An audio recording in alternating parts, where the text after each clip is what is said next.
Selamat datang di kanal ini. Kita membahas branding dengan rinci dan tuntas. Filosofi dasar kita adalah dari hati kembali ke hati.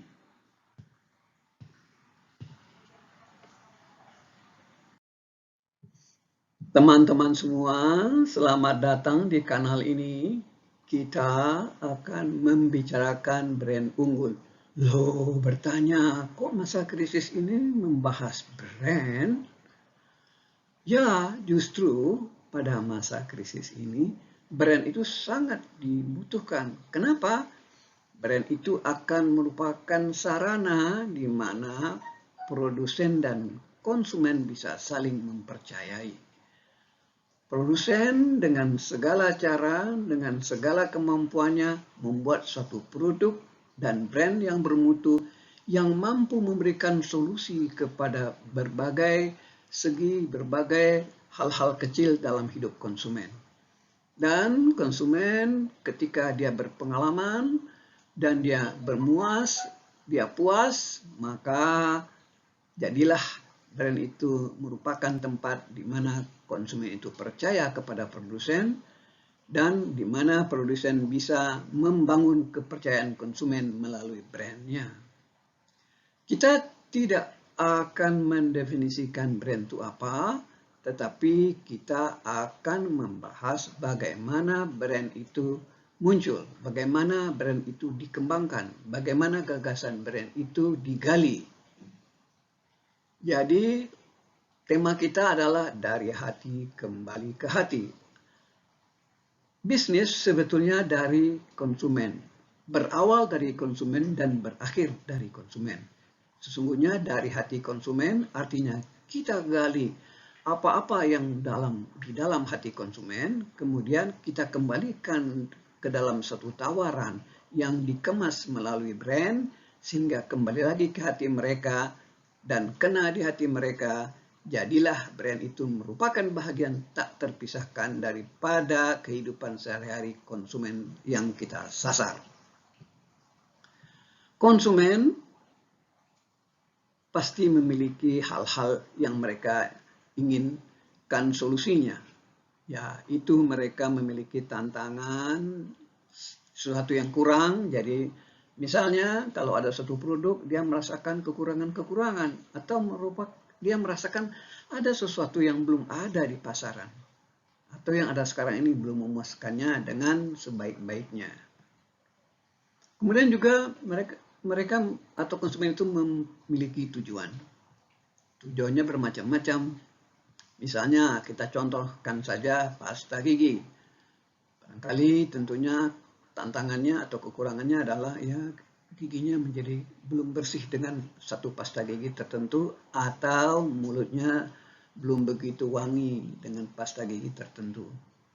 Nah, tujuannya apa? Lagi-lagi contoh pasta gigi, tujuannya kan bukan hanya sekadar untuk mempunyai gigi yang bersih dan mulut yang wangi, akan tetapi untuk mampu menampilkan diri dengan percaya diri sehingga dia bisa tersenyum lepas.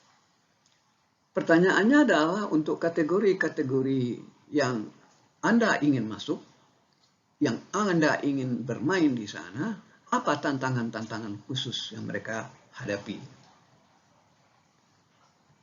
Begitu pula kita harus menggali apa saja tujuan-tujuan tertentu yang belum tercapai dengan tawaran yang ada sekarang. Dan untuk lebih pastinya, kita harus mendefinisikan masalahnya sehingga kita bisa mencari solusi-solusi yang kreatif dan inovatif.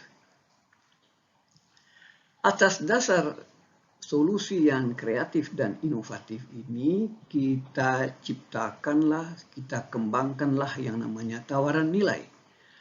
Nilai secara sederhana adalah sesuatu yang mampu memenuhi kebutuhan konsumen, yang mampu membantu mereka memuaskan keinginan mereka dan membantu mereka mencapai tujuannya. itu adalah nilai. Jika sesuatu itu atau brand itu misalnya pasta gigi XYZ itu mampu membersihkan giginya dengan sebersih-bersihnya dan memberikan bau wangi terhadap mulutnya sehingga tujuannya untuk bisa senyum dengan bebas dan percaya diri, maka berarti memang pasta gigi itu memberikan nilai bagi dia. Itulah yang akan kita rumuskan dalam tawaran nilai untuk kategori produk di mana kita akan memasukinya ataupun sekarang kita berada di dalamnya. Dan ingat bahwa kita berada di pasar. Di pasar itu ada juga yang lain-lain yang menawarkan hal yang sama, produk yang sama. Makanya yang kita harus cari adalah sesuatu yang unik. Kita satu-satunya misalnya yang ada siwaknya ataupun ada pasta gigi dengan sesuatu yang khusus, dengan khasiat khusus pula. Dan tentu sesuatu yang disukai oleh konsumen. Atas dasar tawaran nilai itu yang merupakan konsep, kita kembangkanlah produk sesuai dengan nilai yang diinginkan oleh konsumen. Kemudian kita tawarkan pula brand. Brand dalam hal ini adalah mengemas nilai yang kita tawarkan itu tadi. Nah, dengan demikian produk kita yang dikemas dengan brand itu memberikan suatu atribut berwujud. Jadi misalnya atributnya adalah membersihkan gigi dengan sebersih-bersihnya. Kemudian brand itu memiliki simbol lambang yang akan menggambarkan tentang kebersihan, tentang kesehatan barangkali. Dan kemudian juga ada ceritanya yang untuk meyakinkan konsumen yang disebut dengan brand story atau iklan atau moto dan lain-lain sebagainya. Ini akan memberikan atribut tak berwujud. Atribut berwujud dan atribut tak berwujud itu tentulah diharapkan dianggap sebagai manfaat, memberi manfaat. Jika kita dengan teliti, dengan cermat, dan dengan kreatif menggali apa itu nilai-nilai atau apa yang diinginkan oleh konsumen, maka insya Allah mereka akan langsung melihat, ini yang saya inginkan. Inilah yang saya inginkan katanya, dan kemudian tentunya produk itu harus kita beri harga dan manfaat itu tentunya harus seimbang. Kemudian kita pasarkanlah, ya memasarkannya banyak cara-caranya, ada didistribusikan, ada juga melalui online atau daring, toko daring dengan e-commerce, melalui e-commerce. Itu bisa juga dengan secara tradisional, kita distribusikan ke gerai-gerai dan kembali lagi ke konsumen.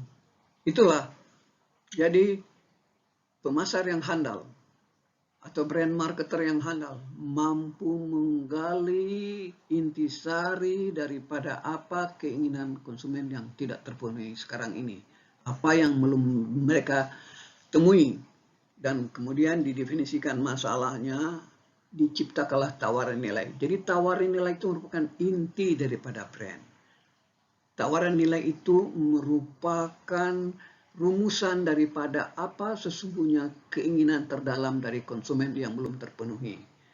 Atas dasar rumus tawaran nilai itu dibentuklah produk, konsep produk dan produknya, dibentuklah brandnya dengan lambang-lambang dan ceritanya.